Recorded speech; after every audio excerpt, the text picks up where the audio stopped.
that's definitely faster. What's up guys, and welcome back to another G35 video. In today's video, we're finally doing it, what I've been talking about for a couple weeks now. We're finally going to be installing the 370z NISMO Differential on my G35. So a couple weeks ago, I did a couple runs with my friend Brandon, and he has a G35 as well. So we paired up each other just to have a baseline and see how fast my car was in comparison to his. And that way, once we install the gears, we can see how big of improvement it did with the baseline that we had beforehand. So you may be asking, why am I putting a 370z NISMO Differential on my G35? Essentially, this has shorter gears. So if you don't know about gear ratios on differentials, the shorter the gear, the more acceleration you get. So you are going to be getting more torque through each gear. So the longer the gear, the more top speed you get, but you don't get as crazy of an acceleration because the gears are longer, so it takes longer for the car to rev out. That's the easiest way to understand it for somebody who doesn't know about gear ratios. So the reason why I went with a 370z NISMO Differential is because this one has a 3.9 gear ratio. So this is a lot shorter than the regular 370Zs and G37s that have a differential. So if you're looking to pick one up, this is going to be your ultimate guide to really picking one up as well. So on screen right now, I have a chart that shows you what you're looking for. It's important to know that if you have a VLSD or you have an open diff, you want to stick to that. So if I have an open diff, I'll want to buy a 3.6 gear ratio open diff because the stub axles are not interchangeable with a VLSD. So if you do want to run a VLSD on your G35 or 350Z and it doesn't have one already, you will need to buy the stub axles, which is an additional cost, and it just makes it not worth it. Now, the only real cons that you'll have with a shorter gear ratio is that you are going to be sacrificing fuel economy. Alongside with the differential, I am going to be switching out the bushings since I'm there already. I do have the Z1 differential bushing removers, so I ended up buying this tool because I didn't want to have to deal with making my own tool or trying to burn or cut. And then also I did put a Nismo differential cover because these differentials are prone to being really hot when you drive them aggressive. So this is going to help with cooling, and the fins are just going to look a lot better in my opinion too. This differential might be a pain to take out because I do have a custom exhaust that I did. You do have to lower your rear sway bar, which is no big deal. We're going to go ahead and start taking off the axle bolts and then the drive shaft bolts. Then we'll be able to remove the actual bushing bolt. So this is a cost-effective way to get shorter gears on your G35 or 350Z without having to go through Z1 Motorsports, and they also have a service, but it gets too expensive too quick. So I just recommend picking yourself a used one from a 370Z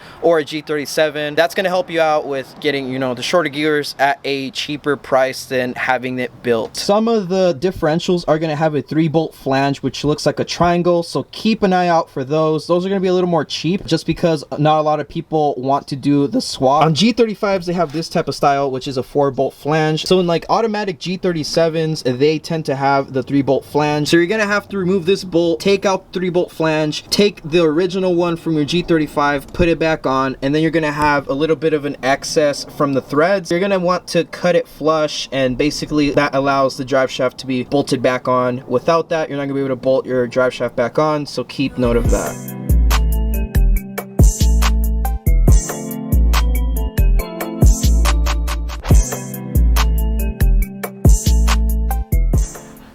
Help.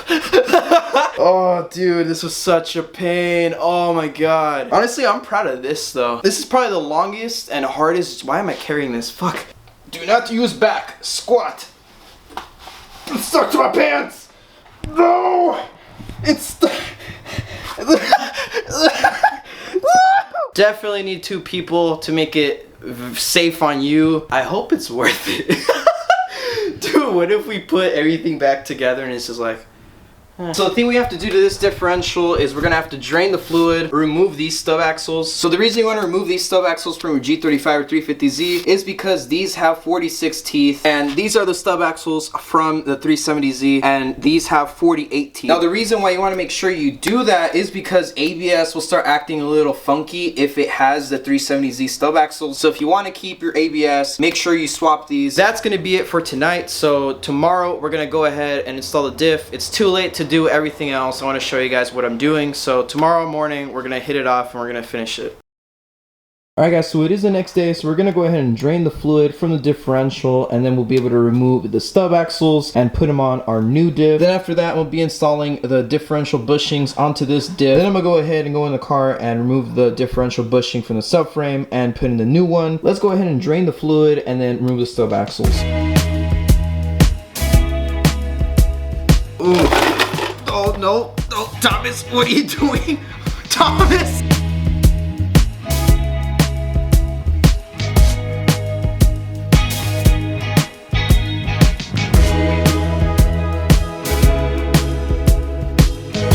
Now all we need to do is remove the differential bushing and install the new one on the subframe, and then we can go ahead and install this new differential.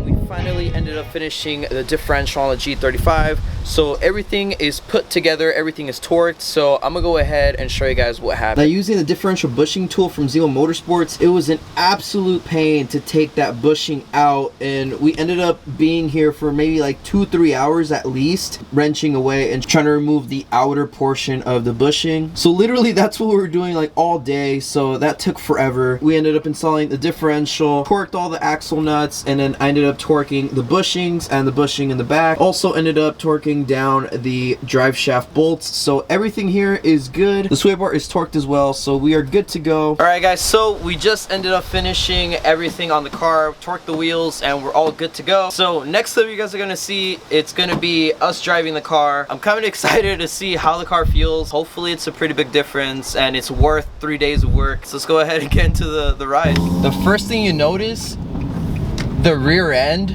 just feels so firm. I don't feel any of that like shaking back and forth. So here I'm gonna do a little pull.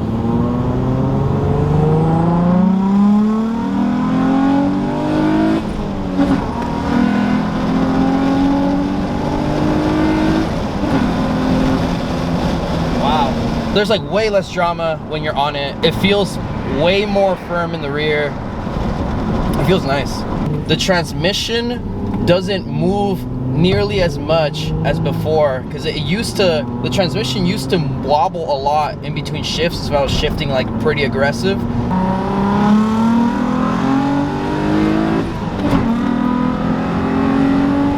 Oh, that's definitely faster. Oh, that's way faster, holy shit. As far as the 3.9 gears, I can notice a difference in like the RPMs just jumping quicker. There's not gonna be a power difference. You just feel the acceleration kick faster than before, if that makes sense. It doesn't feel like you're lagging to get on power. It feels like power is essentially just there as soon as you hit it. Obviously, the best way to find out how it feels or how it's gonna perform is doing runs again with my friend Brandon. That's definitely when we'll find out how exactly this pairs up against, you know, the longer gears that he has. Stay tuned for that video. That'll probably happen next week, or if not, next upcoming videos. I just checked the speedo using the little radar that they have on the street. I was at 23 miles per hour and the radar detected me at 23 miles an hour. My speedo isn't off. That's a good thing. I thought I was gonna have to recalibrate it, but again, by using the stub axles, you get to use your ABS still, and you also aren't throwing off like the speedometer, like the wheel speed sensors and everything. So definitely, if you want to keep your ABS and your speedo working properly, stub axles are definitely going to help with that. So there you guys have it. I hope you enjoyed this video. Give it a like if you did enjoy it. Subscribe if you're new around here. Plenty of G35 content and plenty of G35 content with the gears as well. Now, the next upcoming videos, we are going to be doing a rerun with Brandon, so that's going to be a pretty cool video in itself. So if you guys aren't subscribed already, go ahead and subscribe, turn on post notifications. I'll see you guys in the next video. Peace.